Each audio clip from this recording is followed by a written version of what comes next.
अब हम लोग पढ़ते हैं अगला टॉपिक। देखिए, कुछ ऐसे जीव होते हैं जिनके शरीरों की रचना सिर्फ एक कोशिकाओं से होती है, उन्हें एक कोशिकीय जीव कहते हैं। जैसे अमीबा हो गया, पैरामीशियम हो गया और क्लेमाइडोमोनास हो गया। इनकी रचना सिर्फ एक सेल से हुई, यानी एक कोशिका से हुई है, इसीलिए इन्हें एक कोशिकीय जीव कहा जाता है। ठीक है।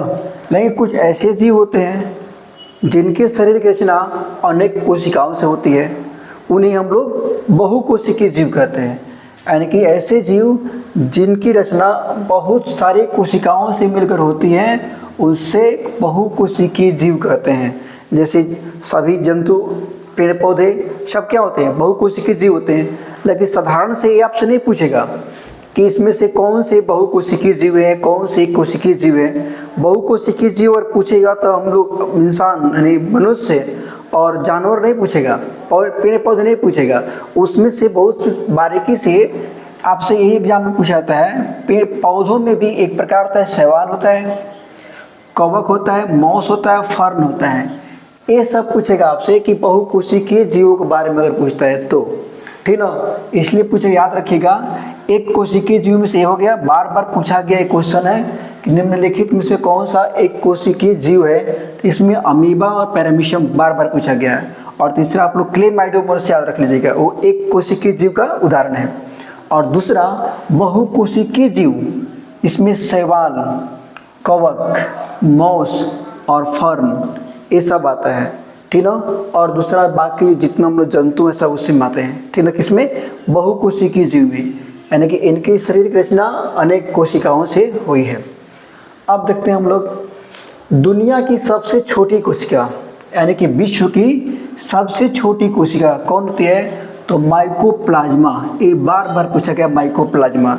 लेकिन अगर एग्जाम में थोड़ा सा परिवर्तन करता है तो आपको ऑप्शन में माइकोप्लाज्मा ना दे करके प्लूरोन्यूमोनिया हो सकता है। इसलिए याद रखिएगा दोनों की सबसे छोटी कोशिका विश्व की तो माइकोप्लाज्मा या प्लूरोन्यूमोनिया होती है।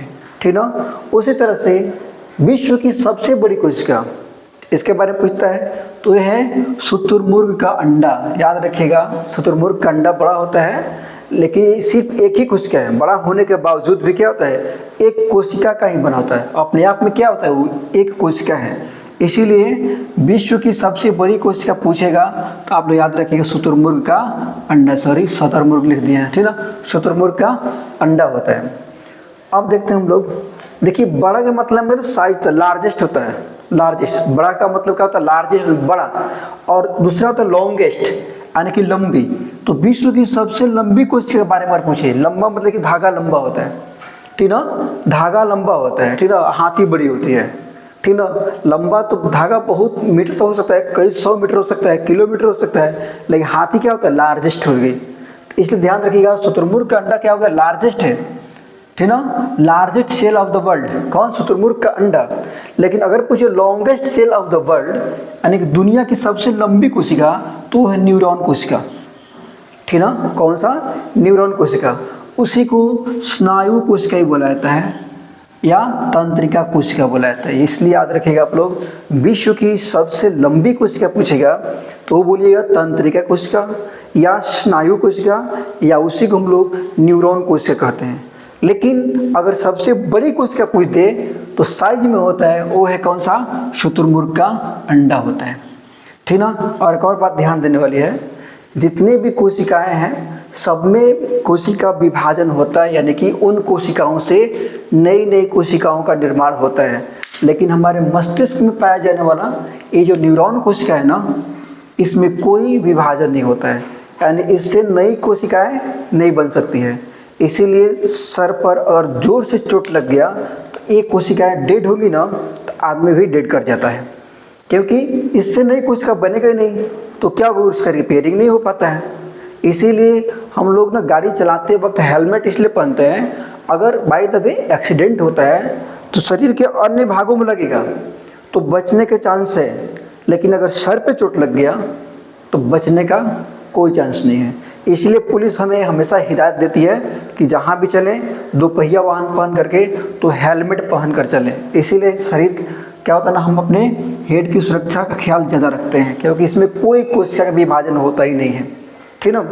अब चलते हैं, जिस तरह से देखिए न्यूरॉन कोशिका में किसी भी प्रकार का विभाजन नहीं होता है, वैसे इसके सीधे विपरीत सबसे तेज कोशिका विभाजन वाली यकृत की कोशिका होती है, यानी लीवर की कोशिकाओं में ना सेल डिवीजन, कोशिका का विभाजन इतना तेज होता है कि अगर आपका आधा लीवर खराब भी हो गया ना, सड़ जाए, तो भी कुछ दिन बाद वो लीवर स्वतः अपने आप को ठीक कर लेगा। ऐसा डॉक्टरों का मानना कहा जाता है कि आप अपने लीवर किसी ऐसे इंसान को दे सकते हैं जिनका लीवर पूरा खराब हो गया, तो अगर इसमें से आप 50% अपने लीवर में से 50% लीवर आप उसको दान भी कर देंगे ना, तो ये लीवर में कोशिका विभाजन इतना तेज होता है कि ये लीवर खुद अपनी जो कमी है, जो आधा लीवर आप दान कर दिए हैं, उतना पूरा फिर से लीवर बना सकता है। अपने लीवर की फिर से एक पूर्ण लीवर यानी कंप्लीट लीवर खुद से बना सकता है। सोचिए इसमें कोशिका विभाजन कितना तेज होता है, ठीक है। इसीलिए कहा जाता है, याद रखिएगा कि सबसे तेज कोशिका विभाजन किस कोशिका का होता है, तो बोलिएगा लीवर यानी कि यकृत की कोशिकाओं में, ठीक है। अब चलते हैं आगे, हम लोग थोड़ा सा मानव में देख लेते हैं। दुनिया की सबसे बड़ी छोटी तो देख ही लिए, थोड़ा मनुष्य में देख लेते हैं हम लोग। माने मानव में सबसे बड़ी कोशिका कौन होता है, तो देखो महिलाओं का अंडाणु होता है। कौन सा? ओवम, महिलाओं का अंडाणु होता है।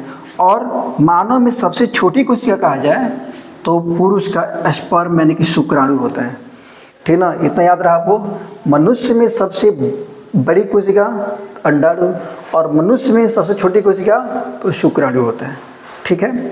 अब आगे देखते हैं हम लोग। कुछ कोशिकाएं ऐसी होती है जिनका आकार निश्चित नहीं होता, वे ना समय और परिस्थिति के अनुसार अपने ज़रूरत के हिसाब से अपना आकार चेंज करते रहते हैं, बदलते रहते हैं। जैसे अमीबा की रचना देखते हैं हम लोग। अमीबा भी एक कोशिकीय जीव है, यहाँ पर आप लोग बताया गया था। ये भी ना, इसका अमीबा की कोशिका की संरचना निश्चित नहीं होती, क्योंकि इसके पास हाथ पैर नहीं होता है, लेकिन पैर होता है, उसको स्यूडोपोडिया बोलते हैं, स्यूडोपोडिया। यानी कि भोजन जैसे उसको मिलेगा, जहाँ मिलेगा, उस भोजन को पकड़ने के लिए अपना आकार बदल लेता है। इसलिए अमीबा का भी आकार निश्चित नहीं होता। फिर उसी तरह से हम लोग के ब्लड में पाए डब्ल्यूबीसी की जो ल्यूकोसाइट्स कोशिका होता है ना, ये भी हमारे शरीर में अगर कोई जीवाणु प्रवेश करता है तो उसको पकड़ने के लिए वो जीवाणु किस टाइप का है, कैसे पकड़ा जाएगा, उसका आकार क्या है, कितना खतरनाक है, उसके हिसाब से क्या करता है ना, ये डब्ल्यूबीसी अपना आकार बदल लेता है और उस दुश्मन जीवाणु को जाकर के पकड़ कर अटैक करता है। इसीलिए डब्ल्यूबीसी की जो ल्यूकोसाइट्स, याद रखिएगा, डब्ल्यूबीसी की जो कोशिका उसे क्या कहते हैं, ल्यूकोसाइट्स कहते हैं। ये अपना आकार निरंतर ज़रूरत के हिसाब से बदलते रहता है। उसी तरह अमीबा और डब्ल्यूबीसी की आपसे एग्जाम्पल में हो सकता है ल्यूकोसाइट्स ना दे, सिर्फ डब्ल्यूबीसी दे तो भी आपका आंसर सही होगा, और कभी कभी डब्ल्यूबीसी ना दे करके ल्यूकोसाइट्स से देगा तो भी आपका आंसर सही होगा। और अमीबा तो खैर देगा तो अमीबा ही होगा, ठीक ना। इसलिए बोलते हैं आकार बदलने वाली कोशिकाओं के नाम बताएं, तो अमीबा और डब्ल्यूबीसी की ल्यूकोसाइट्स कोशिका, ठीक ना। अब देखिए, चूँकि कोशिका की खोज रॉबर्ट हुक ने किया था, और जब ये कोशिका खोजे तो उसी समय उसका नाम इन्होंने कोशिका रख दिया। इसीलिए आपसे पूछा जाएगा कि कोशिका शब्द यानी कि सेल टर्म किसने दिया, तो रॉबर्ट हुक होगा। और चूँकि कोशिका के विज्ञान के बारे में डेवलपमेंट इन्होंने ही किया था, रॉबर्ट हुक, इसीलिए इनको कोशिका विज्ञान का जनक यानी फादर ऑफ साइटोलॉजी भी कहा जाता है, ठीक है। याद रहेगा आपको, फादर ऑफ साइटोलॉजी किन्हें कहा जाता है, रॉबर्ट हुक को। और आपसे पूछेगा कोशिका शब्द की खोज किसने की, चाहे कोशिका शब्द किसने दिया, तो रॉबर्ट हुक। कोशिका की खोज किसने किया, रॉबर्ट हुक, ठीक है। इन्होंने जिस कोशिका की खोज की थी वो कॉर्क की कोशिका थी, लेकिन वो मृत कोशिका थी, ठीक ना। और मृत कोशिकाओं को नेफ्रोसिस बोला जाता है। क्या बोला जाता है, नेफ्रोसिस, ये इसलिए याद रखिएगा। नेफ्रोसिस क्या है, तो मृत कोशिकाओं को नेफ्रोसिस बोला जाता है। कोशिका से संबंधित एक क्वेश्चन आप लोग हो गया।